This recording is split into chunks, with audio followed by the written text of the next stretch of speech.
Okay. Is that your secretary? No, that's the Zoom automatic voice that says that. Yeah, yeah. I guess like the first thing I want to ask you is like your background, like what was your artistic journey like? Like what made you say, I should work in animation? Uh, well, much like you, I was kind of like a comic book fan. And, actually in my household, my parents forbid me reading comics. So I went up the street at my friend's house and read comics there. And I think Mad Magazine was allowed in my household because it did have a lot more written stuff in it, or it seemed that way to my parents. So I read a lot of Mad Magazine, and and I think actually how I got that into my parents' house was that I used to get, they were pocket books. Mad Magazine used to publish pocket books that were, what, Right. 3.5 inches by 7 inches. Uh, so I guess they thought those were books. So, so I think that's where I first started because I wasn't really into superheroes at first, or maybe ever. But I did like Doctor Strange when he came out because I think that was what part of the '60s, and there was Doctor Strange seemed to have this real psychedelic uh, feel to the styling, the background styling in it. But let's see, how did I get into animation? I took fine arts at a university level, but at the same time, my wife's there. She wants to make sure I don't forget anything. So yeah, I did get my BA, but at the same time, I had some friends that had discovered the animation program at Sheridan College. So I finished my BA at university, and then I went to college to take the animation course at Sheridan College, and I think I finished in 77, 1977. Yeah, that's how old I am. And Wow. did you hear that? Wow. uh, and at that time, of course, my friends that talked me into going into an animation program, they didn't finish it, or they did finish it, but they ended up going into, their parents' business or something like that. Uh, but then I made friends when I was taking animation at the college, and there was a studio, a smaller studio in Toronto that was just starting up, Nelvana, which of course grew up to be a great big place, Oh yeah. and it was the right place at the right time. And it was like, Disney was not doing well with their features. Like they were in a real lull, and I don't think Disney wanted to invest too much in their features. They weren't really doing. I don't think anybody was doing any TV stuff other than Hanna Barbera and what was the other one? There was the superhero stuff that was going on. So the studio I was at, we first started doing holiday specials, and at that time we would spend pretty well a year and a half doing a 22-minute episode, one 22-minute episode, uh, and we did Christmas, Halloween, Easter. There was a baseball, Valentine's specials. So there was about 6 specials in which we all kind of honed our skills at, and it wasn't just us, the artists, but there was the production producer people had to figure out how to run a show. They had no idea. It was like totally new in Canada. I think Right. there was the National Film Board, but National Film Board didn't really do TV specials. They do they did art films that were trying to win Academy Awards. A couple of them did win Academy Awards, and then there was another company that did this cartoon about Hercules. Yeah. Did you ever see that? A cartoon about Hercules? Yeah. Hey, This was Herc. a Canadian production. It was a Canadian production. It was really low budget. Uh, No. The only This is going back farther than your career, but the only low budget Canadian cartoon I'm aware of is like Rocket Robin Hood. that's it. Yeah. Oh, Yeah. That's the same company. Yeah. oh, And nice. yeah, that guy with Al Guest Do you know Al about the history of Al Guest? I've never no I don't know much about him. I remember so you mentioned Sheridan. There was another Canadian who became pretty famous in the United States named John Cristofalusi, and he mentioned that Al Guest was a character, but he never expanded on what Al Guest was like. Yeah, yeah. No, he was just like Nelvana was in the early days. He was just hacking it together and figuring out how to get it done and walk away with some money in his pocket. Yeah. I think he ended up. I think he might have ended up in Ireland or something. But I have not heard. I assumed that he's passed away because he was older than all of us. He must have been in his 30s while we were just coming out of college. So Uh, he was an old man. But he did have a studio at the same time Nelvana has a studio. And there was another company called Cinera. And then there's a company in Montreal uh, at when Nelvana chose to do Rock and Rule. Have you yeah. heard of Rock and Rule? Of course, I love rock and roll. Okay, okay. When we were doing Rock and Rule, a company in I think it was Cinera was Yeah. doing uh, heavy metal. Hmm. So that was a bit of a competition for talent between the two cities and who wanted to work on what show. Uh, but when Rock and Rule was done, and it didn't succeed, but what it did succeed was training, the producers and all the artists in the company to put out good work. And I can't remember the history of. We also did the holiday special, the Star Wars holiday special. Yeah. Do you know about you? I can tell you know about that. Somebody described it as being like an animated version of Mobius or something like that, the comic artist. Yeah, yeah, and that's what a lot of our designers were into. I mean, heavy metal was Mobius. That's probably when we all started to see these French comic artists Right. in the heavy metal magazines. But that's who we were using as our baseline to do our designing from. But yeah, the animation was that was the best part of the holiday special. No, yeah. Have you ever watched that holiday special? I've seen the animated segment and only bits of pieces. I have the holiday special saved away somewhere on a different drive, so maybe it's time I pop it into.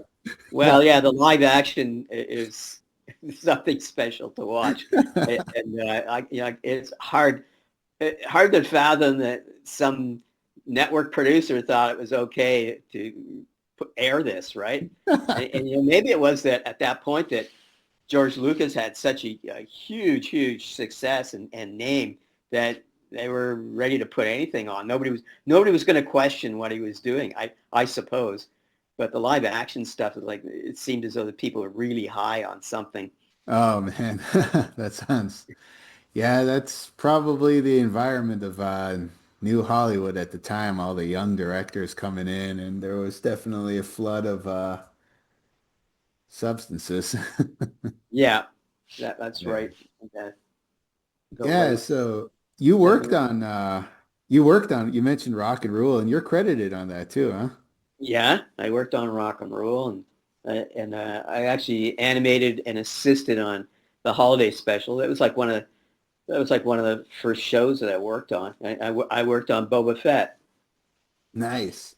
So yeah, what was like Nelvana? Because growing up in the United States, Nelvana is probably the one Canadian studio I remember the most because so much of the stuff you guys worked on was brought here. And was Nelvana basically aiming for like a larger market outside of Canada? Yes, yeah, yeah. So those holiday specials that they're really for the CBC, which is the Canadian Broadcasting Corporation. Yeah. So it's socialist Canada. So we got paid. We all got paid wages on those holiday specials, but it must have had a very slim amount of release in the States. But it wasn't until we started doing, I guess it was Care Bears, Yeah. uh, the sales guys would call it toyetic, that you had to have a toyetic property to make it in the States. So it wasn't until we started doing those quote toyetic properties that Nelvana started to break into the U.S. market, and so that was really big time for us. And I think, yeah, but I think it was like that holiday special really put us on the map for selling stuff in the States and being able to approach producers in the States that needed animation done. And I think when producers found out that the Canadian dollar is less than the American dollar, and that Nelvana can produce these projects a lot less than Hanna-Barbera, Ruby Spears in LA, which of course they had to pay people. I think there's a union, an animation union in the States, so people had to get paid a certain amount of wages. And Nelvana, my wife is shocked. Yeah, there still is a union in the States. Yeah, there is there is there's just the start of a union, an animators union in Canada, which of course doesn't really come at a good time when all the Trump's tariffs have started. Right. But there always has been a lot of work being done in Vancouver. Um, but first the animation business in Canada for the States started in Toronto. Nelvana put us on the map there. And then later on, it started in Vancouver because it was that much closer to LA. And I think that was the first inkling, not long ago, 5 years ago, where unions were being set up in Vancouver. I'm not sure whether they've set it up in Toronto. It's been available, but our take on it when we were starting off in the business was that, and the guys that owned our company, and of course this is the company spiel. It's like, well, we can't afford to pay you and create a union here. So the reason the business that you're in right now is growing is because we're getting all this work from the States. And the reason we're getting all this work from the States is that we're not unionized. But as you grew up in the company, you made more, and I don't think we suffered financially more than union people. So I'm not sure what the advantage was, other than maybe you had the feeling of more security, not being able to be fired off your show.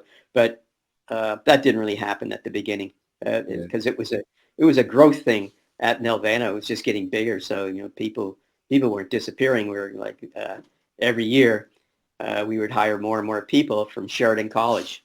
So Sheridan College was based just outside it, is still based outside of Toronto. Right. So it was a really symbiotic relationship there where the studio was growing, and every year we would go and hire more kids, the top of the top of the cream of the crop. And that kept on going on until the meh, mm, late 80s to mid 90s, in which that was when Disney uh, and Warner Brothers and uh, DreamWorks were all expanding like crazy, and that animation was really taking off. I mean, it took off right after Roger Rabbit, right? Yeah. Uh, Roger Rabbit started a whole new uh, production of features that were accessible to family and older adults. Right. What they called the animation renaissance of the 90s. Yeah, that was it exactly. And that was pretty amazing. I actually, once again, I was in the right place at the right time. I was running out of work at Nelvana, and a friend of mine had just finished working on Roger Rabbit in England, and so I got hired for some commercial work in England to see that all going down. That was the birthplace of the animation renaissance of the 90s. So it was incredible to be in London at that time, because if you didn't like the current job you were working at, and the studios were smaller, there was a lot of them in London. If you didn't like that studio, you could go to the pub uh, on Fridays generally, and all the producers would be there, and you could like sign up for a new job on Monday. Oh, wow. Yeah, So yeah, that was actually a question I was going to ask. You worked abroad in animation, not just like outside of Canada? I didn't do a lot of that because by that time, by that by that time I had young family, uh, and at one point a friend of mine wanted me to move to London, but I couldn't do that move. But my wife's piping up. Don't forget the time Nelvana sent me to work in Taiwan for a special, and then also I did another gig like that in Seoul, Korea.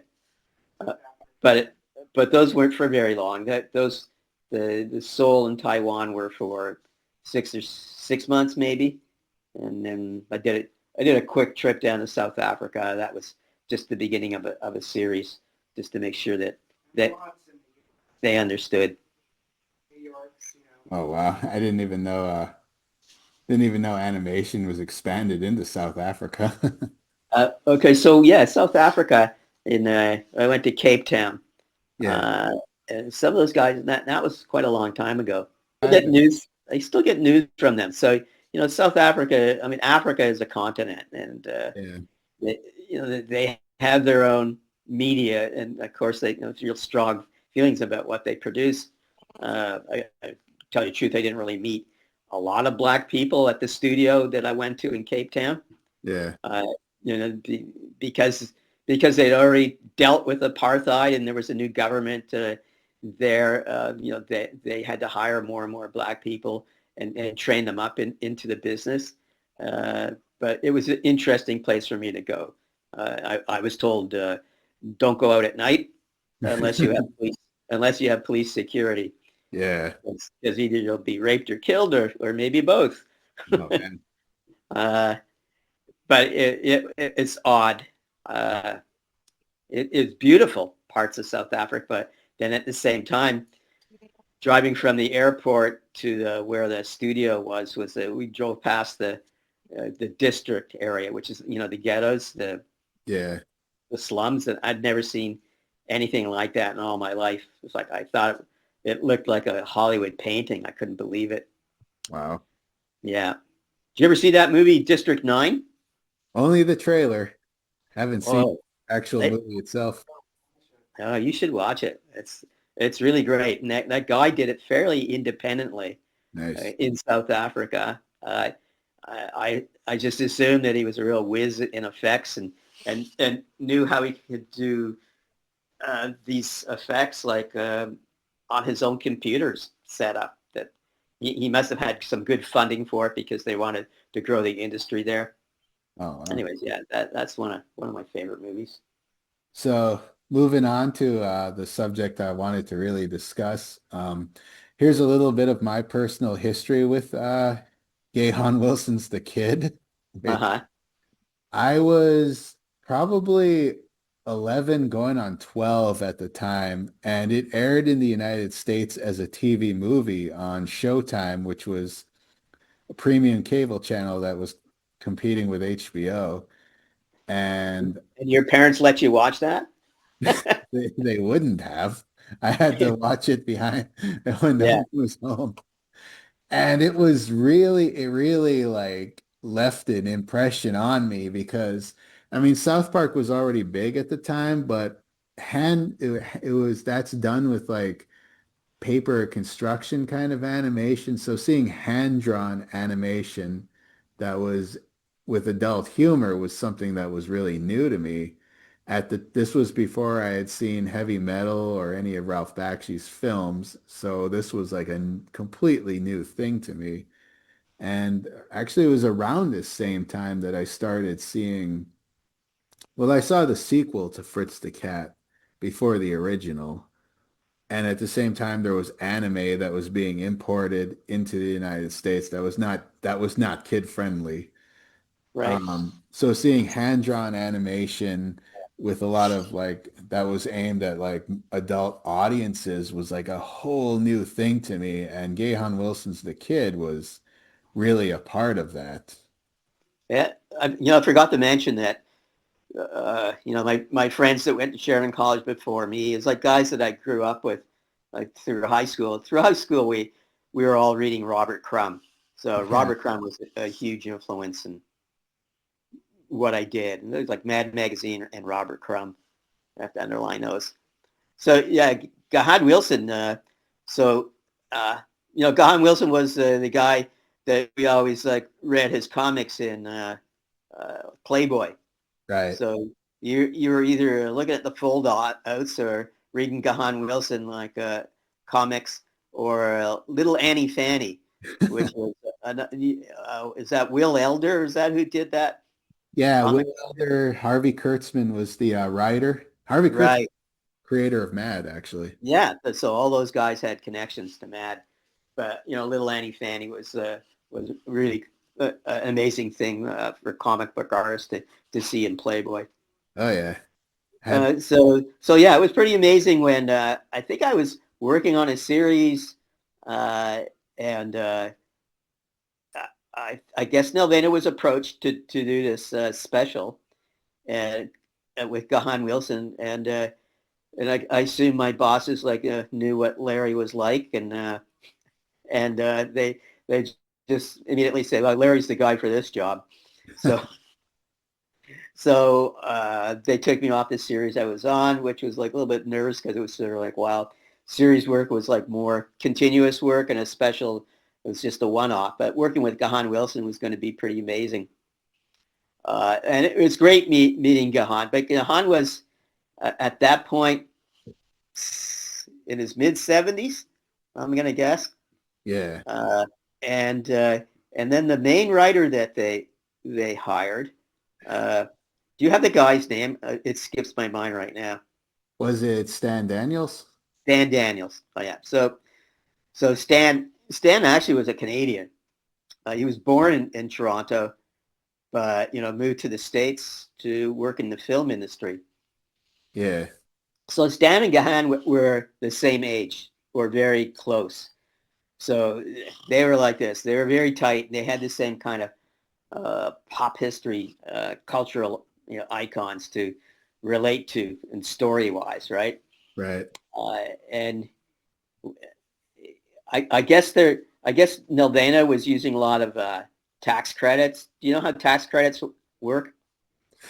Um, I have a vague idea. I know Yes, me too. Me too. that. But basically, if a production company can go to the department of the government that hands out these grants and prove that the people are Canadian and that the studio is hiring Canadian people and that they're building an industry to keep people employed, then the government like pays I don't know 80% of that person's salary. Right. So it's a huge, a large amount of production costs are covered by these tax credits. So you might have noticed that there's a lot of Canadian stars that do voiceover, like William Shatner did a Ian voiceover as Levy. a kid. Um, that's what just comes to mind right now. Oh yeah, Eugene Levy is the Yeah, right, father. right. Yeah. Um, Ed Uh, Asner. Ed Asner is great in that one. He plays the dead cat. right. And of course, Jennifer Tilly as a very buxom waitress. Uh, Yeah, I wasn't at that record, but I heard her over the telephone. Yeah. uh, did you work with Ed Asner closely or?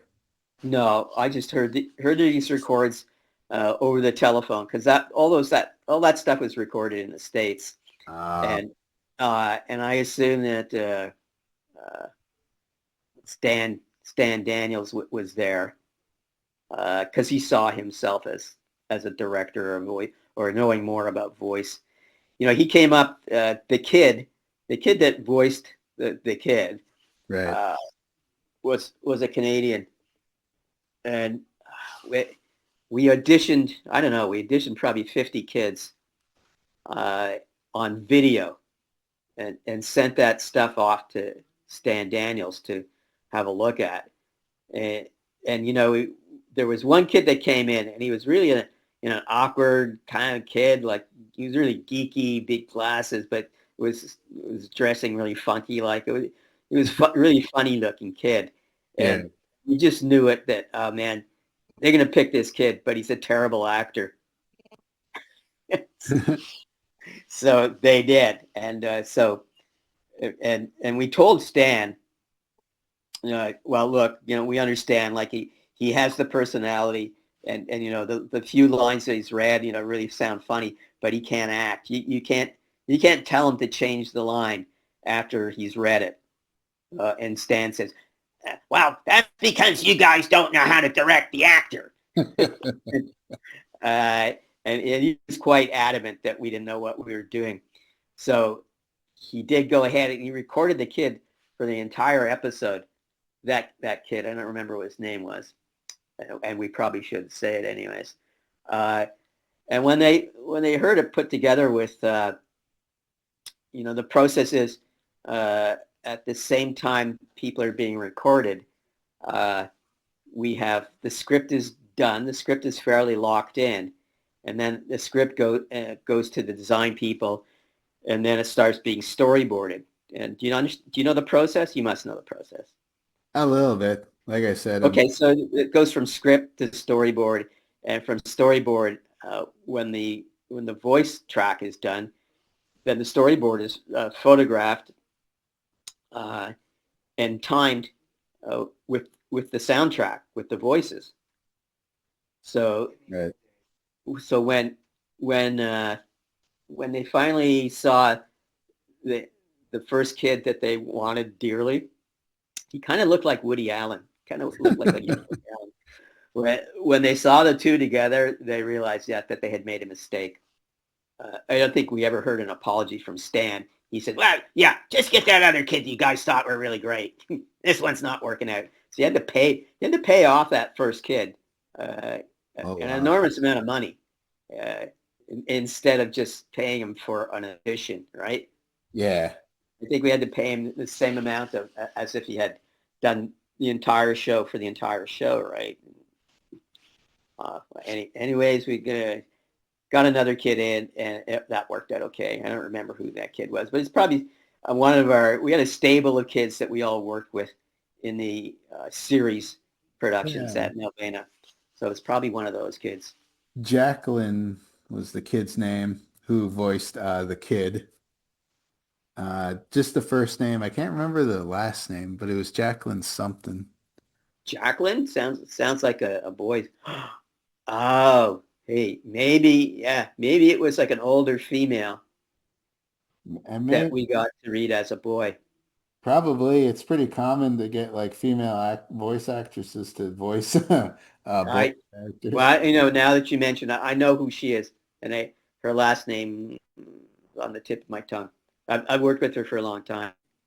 So what prompted the kid? Like what exact this you said it was done for the comedy network channel? It was done for the Comedy Network. So Gahan had a stepson who Paul was, Winters, I think. yes, yeah, thank you, uh, who was really into elongating Gahan's history and moving it into cartoons, and they did like a short. I think it was 3D. Right.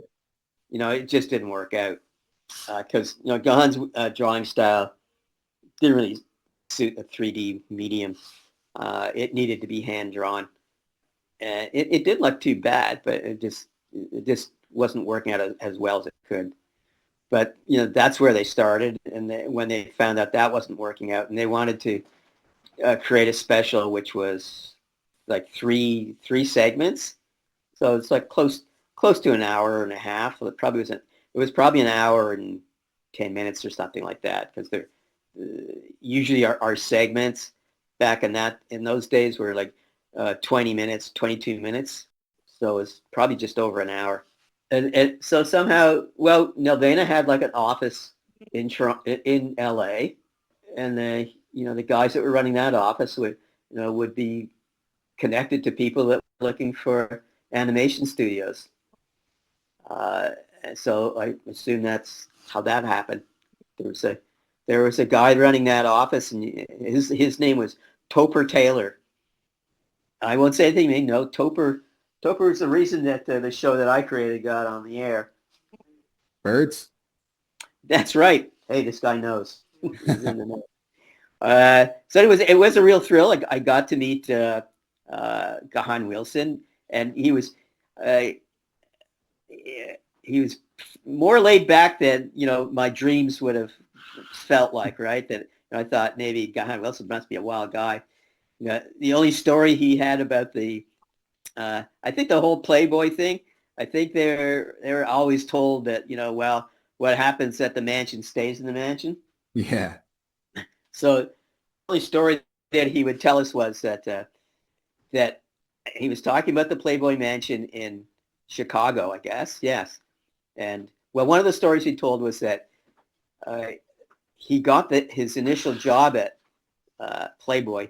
That one story about how he got hired was that he got hired because he went to the publishing house in Chicago, which had a lot of different magazines, and he was actually going to be pitching his comics to Home and Garden magazine or something like that. And he walked into Hugh Hefner's office instead by mistake. So when Hugh saw Gahan's stuff, he got signed up right away. So I don't think that Hugh. I didn't. I don't think that Hugh or I don't think Gahan knew that he was walking into like a place that was slightly pornographic for those days. But anyways, it all worked out for him. But he told me about the Playboy Club in Chicago. He says, Larry, the only story I want to tell you, or a piece of information I can tell you, is that uh, the only way once you went into that building, all the windows were bricked up, so they're all blacked out. He says the only way you could tell the time of the day was how fresh the bunnies were, and that was the one piece of Playboy knowledge he passed on to me. Apparently, Hugh Hefner, when Gahan met Hugh Hefner for the first time, I think Hugh told him that you're the one I've been looking for.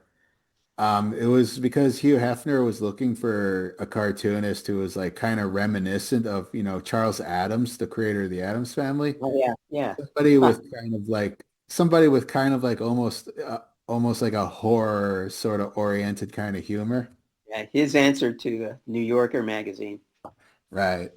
But Gahan after that, he was going downhill, like mentally, I suppose, and Yeah. it and it wasn't long after that. I mean, when did he? How quickly did he pass away after we did that series? Like 5 years or something. Let me see. I remember he was He passed living. away in 2019. Oh, wow, that's a while then. Yeah, quite a while afterwards. What was so here in the United States, The Kid aired as like a TV movie. What was the intention for The Kid? Was it going to be an ongoing series, or were those 3 episodes the only thing they were gonna do with it? Yeah, I had only heard that it was going to be that it was a special, but I mean, I never heard any of the conversations. Uh, It's possible that they were testing the ground for adult animation, because at that point there really wasn't much. as a kid in the 90s myself, I grew up being familiar. Nelvana was the one Canadian studio I was most familiar with because seeing your guys' logo at the end of like all kinds of different shows and stuff. And then seeing Nelvana's logo attached to the kid with all of Yeah, the adult humor and everything. It was like this was before I even knew about rock and rule. And so this was like my what? It's almost like imagine if Disney or Hanna-Barbera suddenly threw something like that at you. right. Yeah. My wife reminded me that one of the original owners of Nelvana has written a book called Animation Nation, which would be good if you're interested in the history Um, of Nelvana. would that be Clive Smith or no somebody else? No, Michael Hirsch. So, and Clive wrote a book also, but it didn't have to do with Nelvana. Yeah, Clive did a graphic novel. Yeah. What was the so you were already a fan of Gahan's work and like underground comics even before you worked on the kid? Oh yeah, yeah. It's like I've been reading Robert Crumb for years. Yeah. Looking at this, yeah, so this cartoon actually was my introduction to Gahan Wilson and his name. It wouldn't be until years later that I would look him up and find out more about his work. And actually, I only just this past week before our interview, I got back in 2011, Fantagraphics put out a book of the original comic strip that the kid comes from called Nuts. Oh yeah, That yeah. was in the National Lampoon. Oh Um, right, yeah. So I've been reading through quite a bit of that, and it's really, really awesome. Just like this funny, more nightmarish kind of depiction of childhood. There's He had that twisted sense of humor, but it was there was always kind of a moral to it, right? So you couldn't be twisted without uh, a softness to it somehow. I'm sure him and Stan probably fought it out quite a lot about what they could do. yeah, the title. So the original comic strip is called Nuts, and the but the special is called The Kid, which is funny to me because like a year before there was a live action Bruce Willis movie that Disney put out also called The Kid, and All right, there's an that's old why that's why they needed to put Gahan Wilson's the kid. yeah. There's also an old Charlie Chaplin movie called The Kid. I mean, I guess it's a less awkward title than say Gahan Wilson's Nuts. You're right.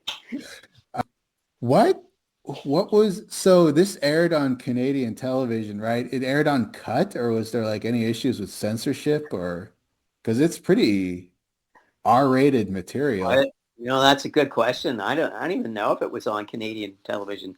It might have been that I only saw the final cut at the studio. Uh, So I think Showtime was available in Canada, but you had to pay for it.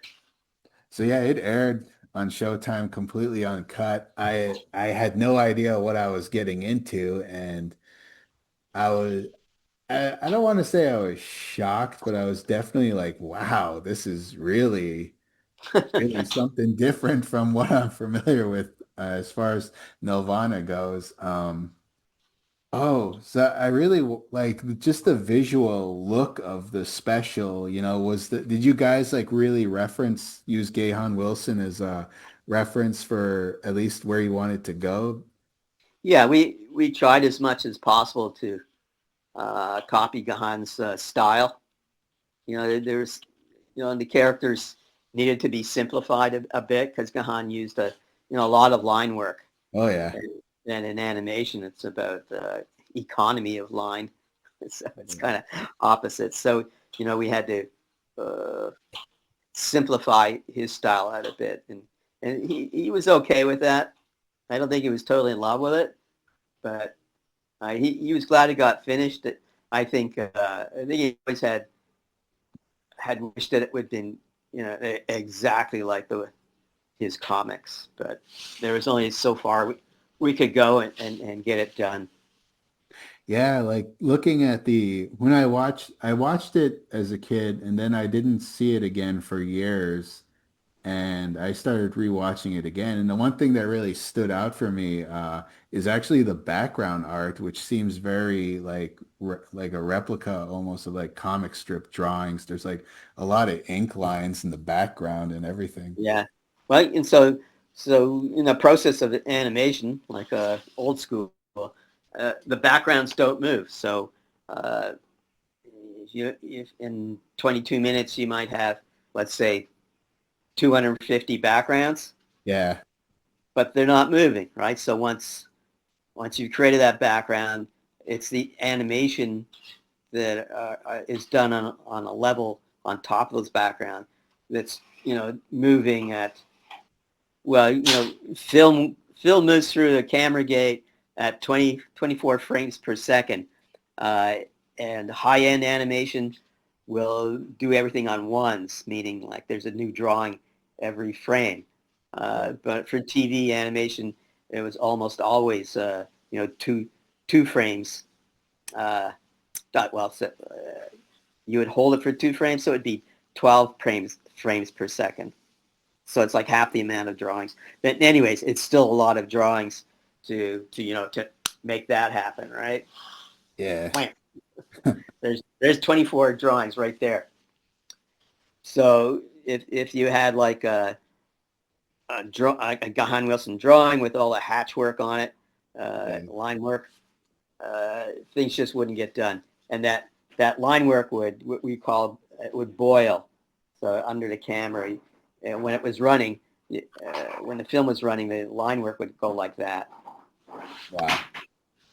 First segment, the cat, when the kid and his buddy Earl are burying the dead cat, like the nighttime background, it's not the nighttime scenery. It's a blue color, but it's a blue color with all these ink lines, like all the ink hatching and everything. And it's like, wow, that really is those the background artists that were credited on the special were uh, Jelena Kovacevic, I'm probably Sissik, Yeah, and Robin Tachino, I think are probably how their names are not pronounced.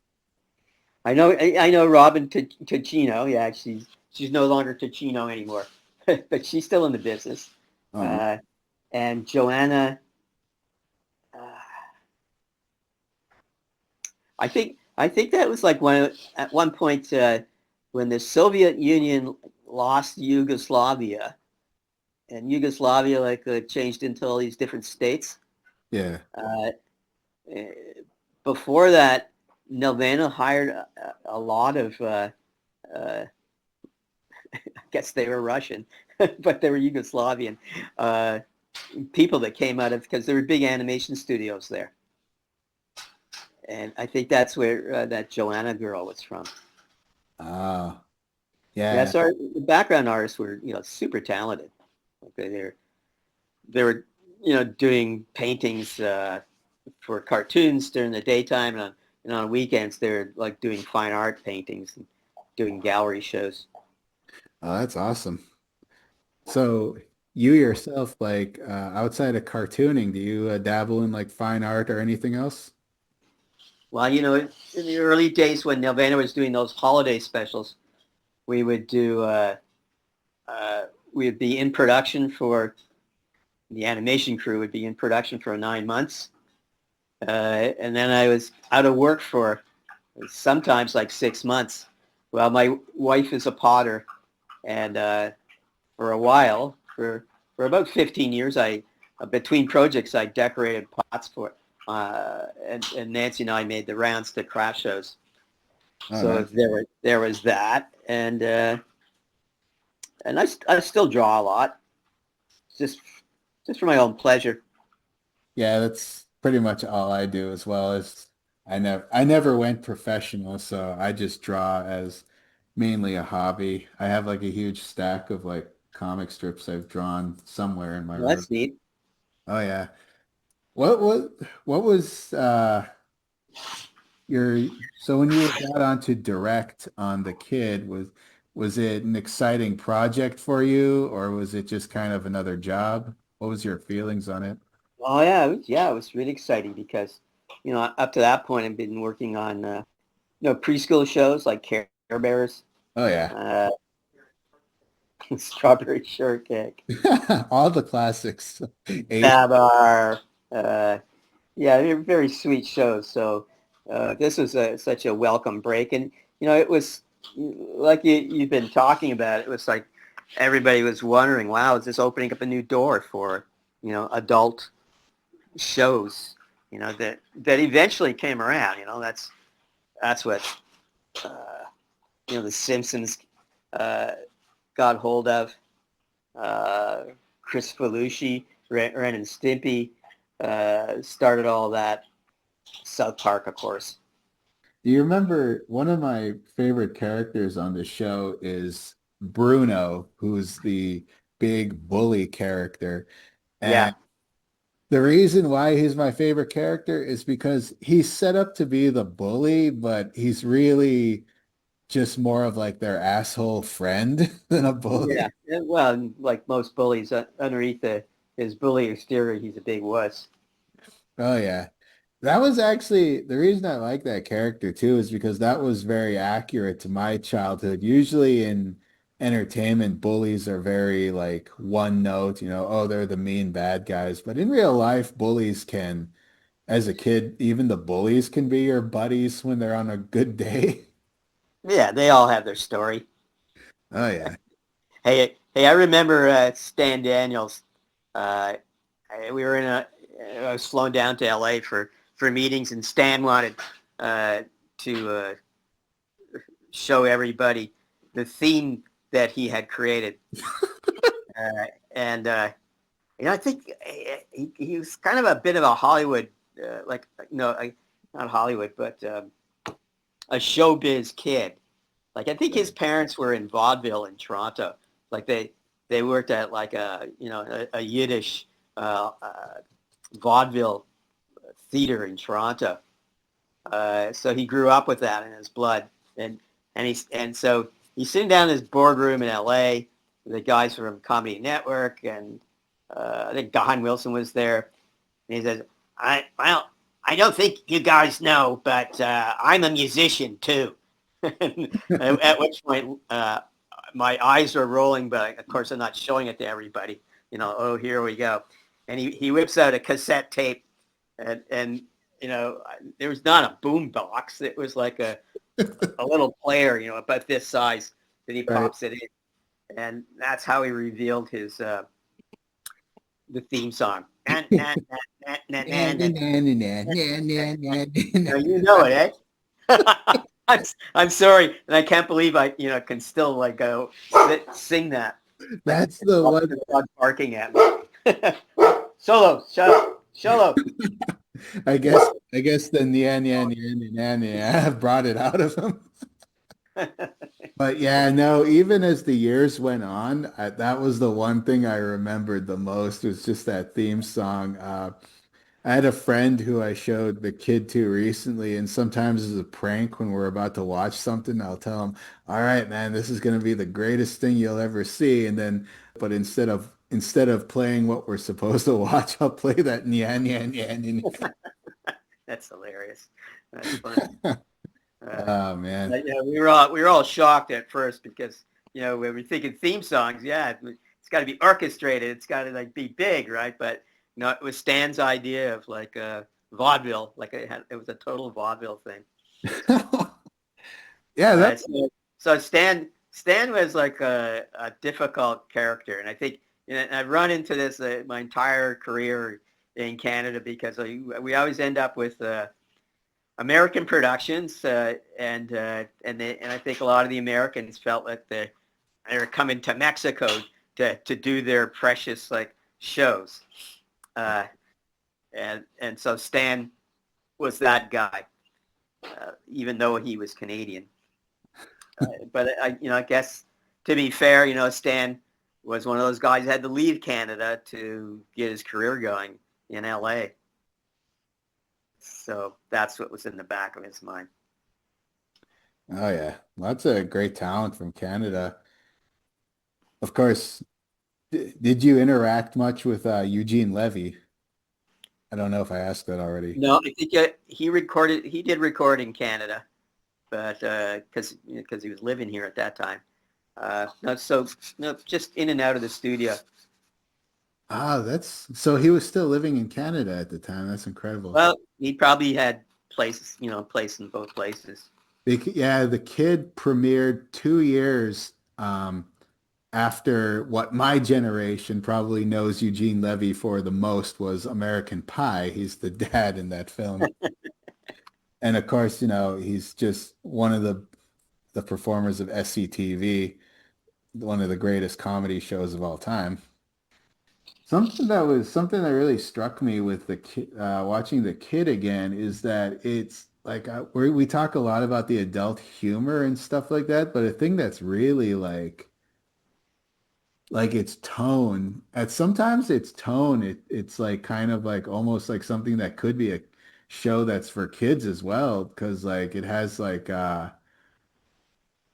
there's the father that Eugene Levy plays. He's always like cracking a I, joke, like a I would say that that kid feeling really was Gahan. Comedy Network was was fantastic to work with because we could have gotten away with anything. Like they, wow. yeah, there was no X-rated like signs that were ever thrown up, and my animation career at Nelvana, there were always like piles of notes from like the broadcaster or piles of notes from the producers in the States. Uh, but there wasn't anything like that from Cartoon Network. It's sort of like, yeah, this is great. So I think like Gahan had like I was saying, he was an interesting guy as far as that he had this macabre kind of sense of humor, of horror, but uh, he always had like a kid's take on it. Yeah. And I think Stan understood that. And there were times in which, I wanted to push it more as the director, knowing that I could get away with anything. Uh, and there was, sexual things that we could have done that, Oh, yeah. they chose not to. Yeah, the second segment in the show, The Waitress, that one really stood out for me as a kid. And that was the one I watched with my friend recently because that one's like very true to life, like being a young man who's like say within the 12 or the 10 to 12 range and finding your older brother's, Yeah, secrets. Dash. Oh yeah, very real depiction. That was a very real depiction of like what it's like at that age right there. And so the waitress to me is so the Yeah, waitress is probably my favorite segment out of the whole special. I haven't seen it in a while. I should have watched it before I got on the phone with you. But now I feel like I want to find it somewhere. It's on YouTube. I think it's on YouTube. The where I watched it was Amazon Prime, which has it on there. So I just checked it out through that as well. I got that. Hey Nancy, that's what we're gonna watch tonight. Yeah, no, it was interesting because it aired on Showtime like uh here scattered throughout I think at least for a year before it just kind of dropped off the planet. And I feel like I'm like one of a handful of people who was there. It was like, wait, did you, especially because it aired on premium cable, which not everybody had. I I ran into one or two people that actually worked on it at the first version that I was telling you about. Uh, that wasn't really successful.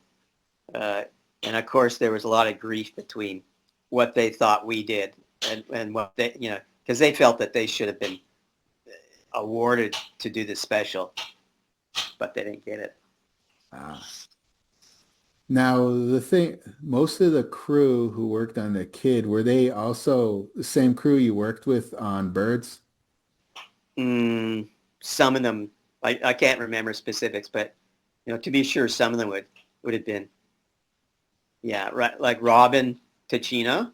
Yeah. Yeah, she worked on Birds with me. Yeah, Yeah, because in the Birds, you guys, with the background artwork, you guys use a similar kind of like sort of yeah, comic strippy kind of ink line sort of. yeah. That's kind of the way I draw, and at the time that Birds was done, I was I was already working on Magic School Bus. Of course. So I was in and out of New York City for that. And then, do you know who Linda Semensky is? Oh yeah, yeah. I almost had a chance to meet her years ago. Uh But yeah, I remember her name like popping up everywhere on Yeah, Nickelodeon, Cartoon she Network. really changed the the animation look for many years, and she was really great for the industry. She's the one I think that pushed for Ren and Stimpy to first go on air. And when when what happened was at Nelvana, she had come through, and she said to the owners at Nelvana, let me see what you guys have in development here. You should put out to your artists that I want to see new stuff. Cool. So everybody at Nelvana, they're really into Disney and they were really into Warner Brothers, and I wasn't into that stuff at all. And a good friend of mine encouraged me. He said, well, hey, why don't you enter that, right? You got different looking stuff. And so I think I did some drawings on basically lined paper and handed it in. And Linda chose that one. And she also chose another project that a good friend of mine who was an amazing animator to do pilots on. So that's how Birds got started. And I actually remember at one point, Vana didn't have me sign any papers on it, but I actually found myself showing it to some big, I don't even remember, some big company in New York City when I was down in New York on school bus. I ended up in this boardroom full of these New York producers, and they had me sign a piece of paper. They liked my project, and when the word got back to Nelvana, there was a big lawyer shit. You did what? You can't sign those papers. You work for us. I mean, legally, had I fought it, I could have gone through. I can't even remember what company it was for. I think it was for Cartoon Network. Oh wow. Yeah, I know, eh? So that would have been a crapshoot. I could have gone that way, but Nelvana would have, kicked me out the door and said, "Okay, well, you just go find your own way with Cartoon Network, Larry. Just see how it happens." Ended up at Nelvana doing Birds with that, and that I'll tell you the story about Birds is that it ended up on uh, ABC. Yeah, no, CBS. we were all wrong. CBS ended up Yeah. on CBS on Saturday morning, and the summer that or the broadcast season that came up, CBS decided they would put on an adult news block between 9 a.m. and 11 a.m. on Saturday morning, Oh which yeah. meant any kids audience was lost. And my project, Birds, was on at 11 a.m. when all the kids had already changed the channel to, Fox or something. So, I found myself in the Michael Hirsch's office at Nelvana, one of the owners, and I slid the rating sheet across the table towards Michael. And I said, look, the news block is killing my show. Can I not find another time slot? And he looks at it and he puts it down and pushes it back towards me. And he says, well, actually, Larry, it's your show that's killing the news block. That was his big joke. So nothing happened. And it only ran for one season. That was It, a it, show that I missed actually. That was such an odd time because that was like the last like real decade of original Saturday morning shows. So it, CBS did, was really it on did it. run around the world for a number of years. And and I don't know whether I was ever credited for having used uh, Surfing Bird in a cartoon. I was the first one. It wasn't like Family Guy. It was me. Oh, and of course there was Stanley Kubrick before you. He Oh, hold on. What did used Stanley use it as? he used Surfing Bird in Full Metal Jacket. Oh, okay. I never watched that movie, but okay, I better. But I'm in good company there. Oh yeah, you and Stanley paved Kubrick paved the way for Surfing Bird in the public conscience. So yeah, definitely. Oh, before we started recording, you mentioned that you had some friends who worked for Ralph Bakshi in the past too. Was this was in the 80s or? That would have been in the '80s, early '80s. Yeah, it was actually a girl. Anne-Marie Bardwell, Oh, okay, right. uh, who, I think there was a break in production at Nelvana, and a bunch of the good animators ended up in LA working on different things. But she ended up working with Bakshi. And of course, Bakshi loved her because Anne-Marie was young and had big breasts. Uh, He's his taste is he's an interesting fella. What was if you don't mind me asking, what was her overall impression of working there? Was it good, bad? I I think Anne-Marie liked the attention, but after a while, it grew thin. She didn't. I think she left for better things. She ended up working with Don Bluth, Oh, yes, yes, yes. and she was part of that migration of animators, and a great deal of them were Canadian going to Ireland. Right. That was when Don Bluth was at like his peak of, I mean, Yeah, I grew up watching Don Bluth movies, so I kind of have an affection for the work he did in the 80s because that was really before Disney got their quality back on track. well, Bluth came out of Disney, right? Yeah. That's So Bluth represented this group of animators that were frustrated with the feature department at Disney was kind of closing their doors slowly, so they just left on their own, going, well, we can do this. We don't need the big company, and they did. Like Fievel's American Tales was great, and Nim, The Secret of Nim. Uh, so my younger daughter watched all that stuff. Of course, I did too. And then I ended up doing there was a Saturday morning version of Fievel American Tales. Yeah, I watched that one when I was a kid. I remember that one. That was a one season wonder also. Nelvana got we got dragged into this thing because it was Emblem Animation was running the animation for, was it DreamWorks or Bluth? It was Universal. I think it was that was Steven Spielberg's animation studio, right?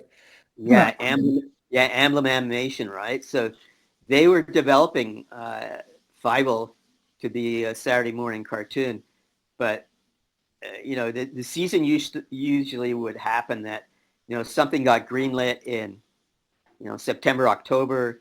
It went into development then, and production would start in March. Uh, and so the first episode was ready for air September 1st when school starts, right? So production was, April, May, June, July, August, 6 months, right? Hmm. Maybe 6 months. And so the the network got in touch with Nelvana, I think it might have been CBS, and said, well, Animation, they haven't gone into production yet, and it was the middle of March, right? We haven't seen enough of their stuff, so we want to know whether you guys can do it. Well, yeah, sure we can do it. So we ended up, I remember ending up in some office in LA with a pissed off producer because we were taking their show away, but we didn't have any model sheets for the characters.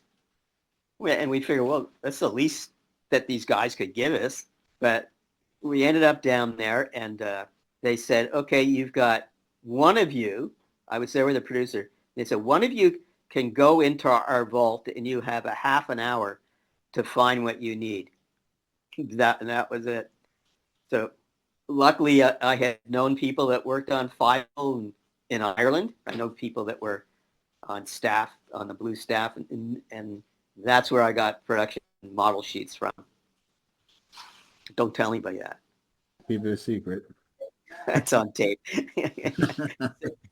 So, somebody from Steven Spielberg will end up at my doorstep. You what? Steven Spielberg's To me. gonna Uh, watch my YouTube. anyway, so that was one a Nelvana production in which we did pre-production in Toronto. We did all the recording and storyboard work in Toronto, and then it got sent to Taipei for animation work. How much animation was done, like actual technical animation was done at Nelvana? Did you guys do quite a bit of outsourcing to Asia as well, or did you guys have like in-house animation too? Usually the beginning of projects, we would have like a sample animation done, or the first two episodes or so were done at Nelvana, and then that was shipped overseas. Mm. Uh, and then we would call reshoots when the stuff would start rolling in 6 months later or 5 months later. Yeah, that was Nelvana's way for, I don't know, a dozen years, maybe more, 20 years. We're not talking a dozen years, at least. Until And things went digital. When things started going digital in the early 2000s, uh, all the producers were freaking out going, well, yay, we can do like a show in a week. Like South Park was being done in a week and all digital. So the producers were going wild about that. Now they're going wild about AI. Yay, we can do a show overnight.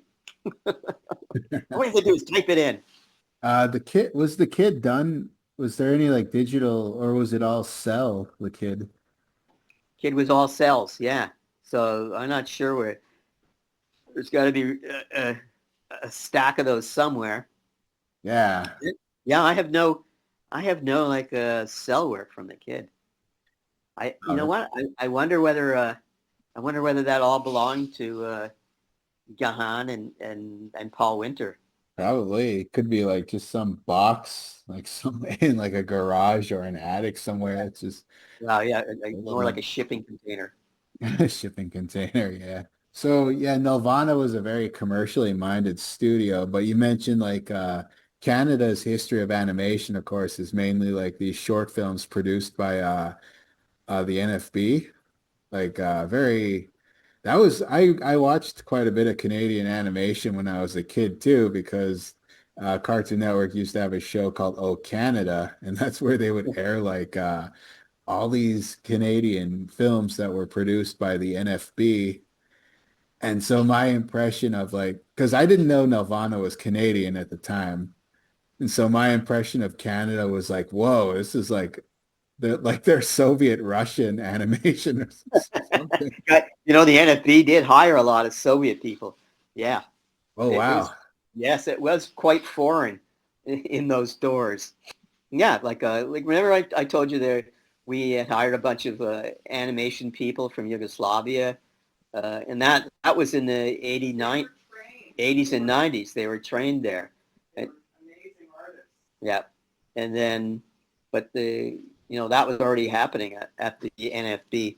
But the one guy that was truly inspiring for me at the NFB was Ryan Larkin, who was. Do you know anything about Ryan? Did he do a short film about that's an animation of a guy walking from like different angles and stuff like That's that? right. That's right. Oh yeah. Yeah. So when I was confronted at when I started animation at Sheridan College, I didn't really have a background of cartooning.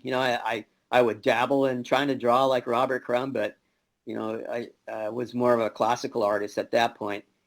And I think that I learned more at my first 3 years at Nelvana than learned at 3 years at Sheridan. But what inspired me about Ryan Larkin's work was that no, I didn't have to be a Disney artist, and I didn't need to be Chuck Jones. That there was still an art about it. And flash forward a number of years, there's uh, he's amazing artist from Disney who did Frankenweenie and went on to be a great director Tim who did Burton? Beatles. Yeah, Tim Burton. Yeah, Tim Burton didn't really fit the mold of an animator from Disney and Warner Brothers, but he did come out of Disney.